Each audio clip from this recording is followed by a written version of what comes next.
These are my favorite leggings. They are so awesome. My friend got them for me. But I have nothing to wear with them except this red top. And as you can see, it's got stains on it. And I've decided it is time to make myself some clothes. I love this book. A friend of mine got it for me. It's one of those with all the different patterns on top of each other. But I love this top or this one. So I'm going to scratch through my materials now and see what I have that can work with this.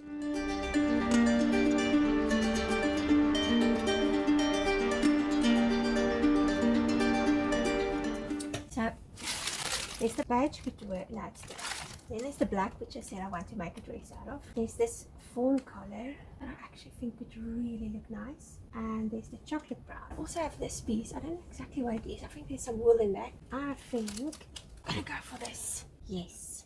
Let's go and make some clothes. So Bubbles decided to come and claim my material. Bubbles, you're full of blackjacks again. I don't know if you can see.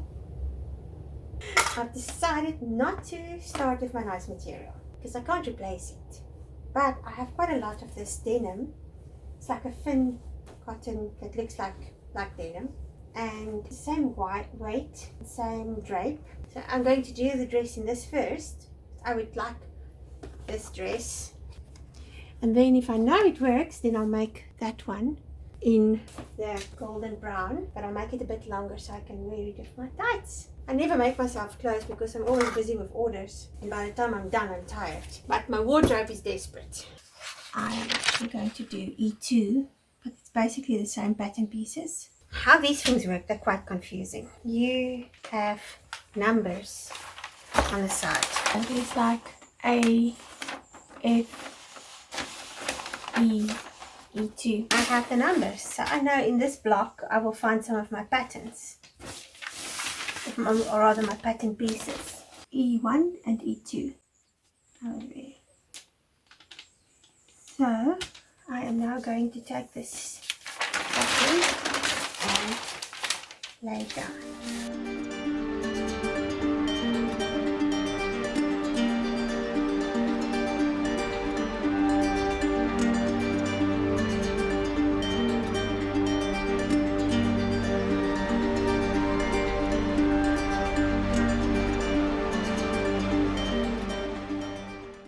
This book, Quoi Quoi, daily sewing book, I really love it. There's some really beautiful patterns in there. And yes, I can just draw them up, but why reinvent the wheel? So I have my pattern. It's all drawn out here. The reason why I haven't cut it yet is because I need to add seam allowance and just make sure about the sizing and everything. My granny was a dressmaker and she died when I was 13.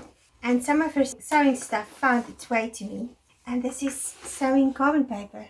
And I've been using it all these years. And if you keep it in its proper cover, like this is my cover, then they last forever. And if I remember right, no, I don't think this was my granny's wheel. But I remember playing with her little wheel when I was little. It was one of my favorite things to play with. And now I get to use it. I think it's only years later that I realized that you use this to trace the patterns on the ground. I actually took the time yesterday and I cut this pattern out. Bubbles, you still have more blackjacks. So I'm ready to get going this morning, but let's just first sew Bubbles of the blackjacks. And he's now claimed both pieces of material. This is my wearable mock-up that I'm doing. I would have liked to work on this whole table. The rule is you don't move a cat when it's happy. I love it. I think it's the most beautiful material. Okay, we will have to move the cat. Come on, Bubbles. So whenever I'm working, he likes to sleep up there. Oh no, Bubbles. Excuse me, mister. I want to work here. That's a nice spot. Look there. Oh, there you go.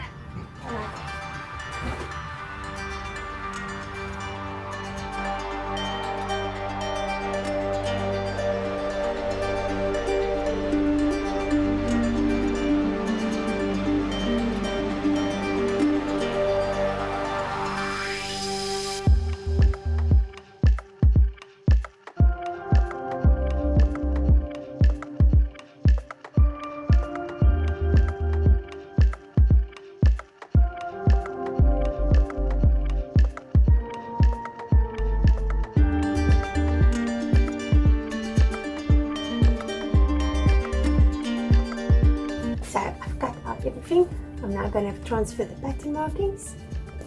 This little one came to visit, my independent cat.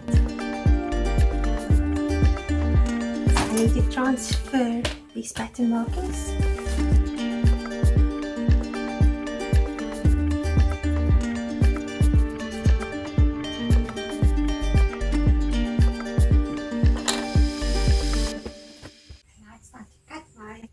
Fusible interlining for the buttons and the buttonholes, the cuff and the collar. That's the one thing with sewing. I find that my place gets so messy, and I'm really trying to pack away as I go. It's going on over here.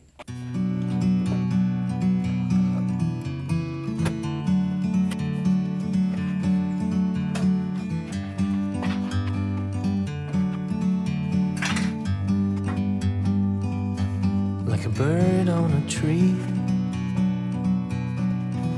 I'm just sitting here.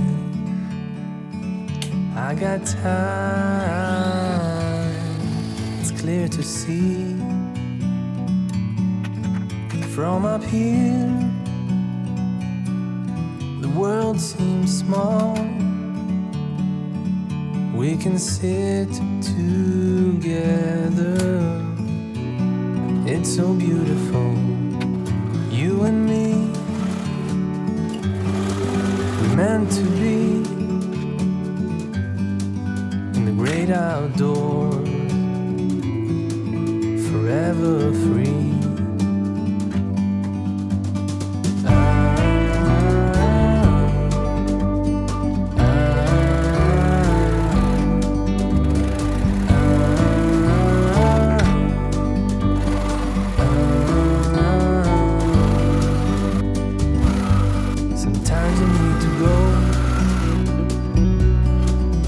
Take a step back to see the truth around you. From a distance you can tell.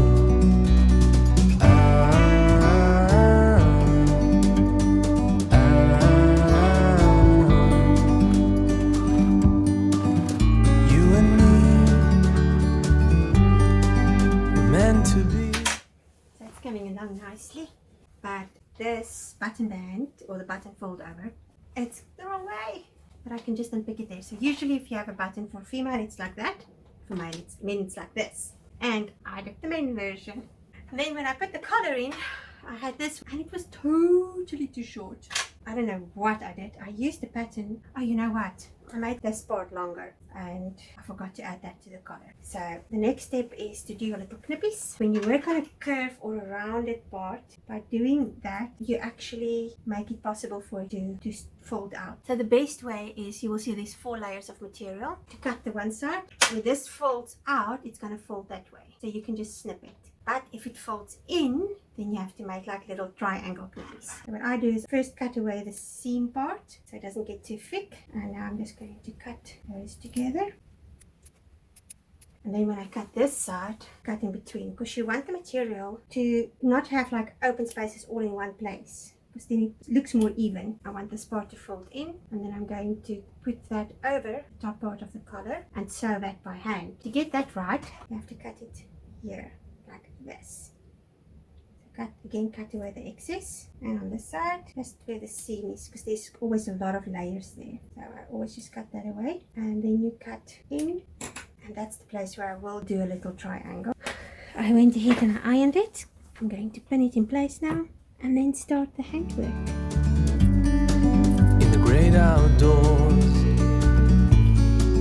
forever free.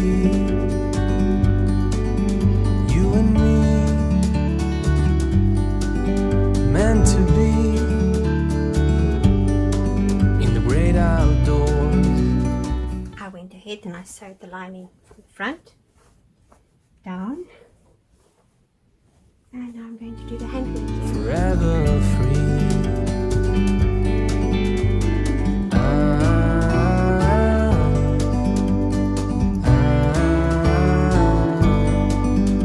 Collar, did all the hand sewing there. Just going to cut off that excess. And now it's the most important part, pockets. No dress is a proper dress if it doesn't have pockets. This pattern didn't have pockets, I just cut some. And then I put it on over my clothes and measured where I wanted my pockets. And now I'm just putting them in place. Sew them all up. And then when I'm done with all 4, I'm going to overlock the edges of the side seams. So the side seams are pinned.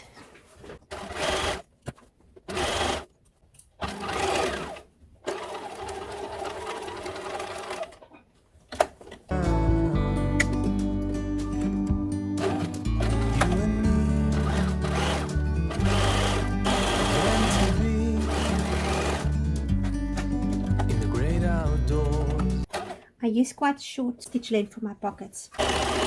Stitch length is about 2.5 millimeters.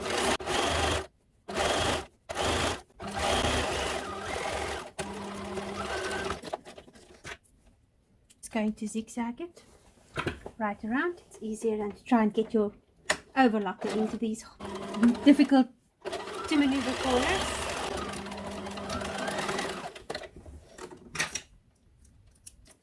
Let's turn them around. Yesterday I quickly had to finish this dress, and now I am ready to get going. So I'm now busy with the sleeves. Next I'm going to sew the underarm seam, and now this has been done, the one's going to get folded this way, and then I'm going to gather the sleeve up here. I think it's right around if I remember right, and then add it to my cuff. I'm busy with the second sleeve, so you pin it so it goes past that cut, and now I'm going to sew it down. I sewed it up to there. Let's turn it around. Now I am going to cut it straight to that point where I finished sewing. I'm going to open it like this and pin that bias binding and sew it, and that's how it looks like. There you can see. I'm now going to fold it that way, and this one like this, and fold it over, pin it down, and then stitch in the ditch. And the final product looks like this. There you have that done. Now I'm going to gather the sleeves to fit to the cuff. There's the gathers. I like to do 3 rows. The cuff will stop there, and then it means that it's all pulled in, and then in the end you can just pull that one out. I like to pull it all in as tight as it would go. That gives me more even spacing. So what I now will do is just even it out to fit onto my cuff. Pin the 2 sides, and I'm now going to even out the gathers to fit onto my cuff. It's all pinned.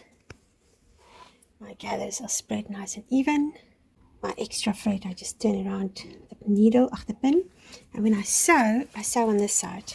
When you sew on the pleated side, the foot actually pushes the pleats to one side, but by sewing on the non-pleated side, there's a walking piece down there with little hooks, and that moves the pleats evenly. So let's just sew this last part.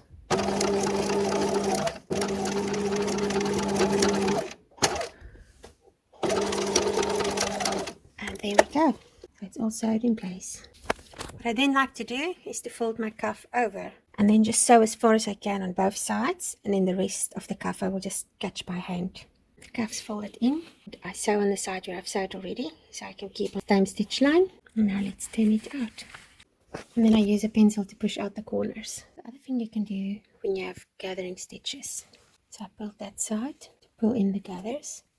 And if you don't want your gathering stitches to move, you pull on the other side, and then it keeps it in place.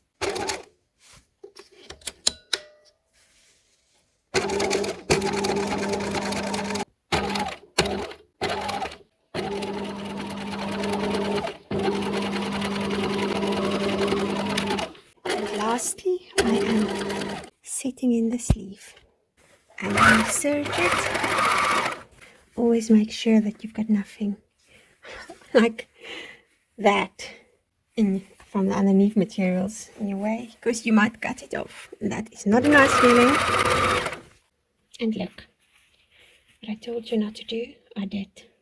Luckily I didn't cut it off, so I did cut it loose, and I'll just zigzag that little part. And lastly, it's the hem. I'm just going to iron it 1 centimeter right around, fold it over 2 centimeter, and stitch it with the machine. I still have this hem and to sew on the front buttons, and then I'm done. But now because I folded it over 2 centimeter, it actually fits on stripe number 2. I did a bit more than 2 centimeters, so now I can on the right side sew it right around. You know, sometimes your hem needs to be gathered on the inside, and this way I can actually pull it and get it to its own little gathers. So this is what I mean with a little bit of gathers, because it's on the round, it's kind of like rounded. The outside part is a bit bigger than that part. So when you sew it on this side, it's actually nice and flat, but then on the wrong side you have a bit of that puckering, which will iron flat as soon as you iron it. But if you sew on the right side, you will always have a flat hem. From a distance you can tell. So this is one of the secrets to get your cotton knot to pull it tight on your button, is to put a pin there. And then you just sew it up, and when you finish, take your pin out and just go through that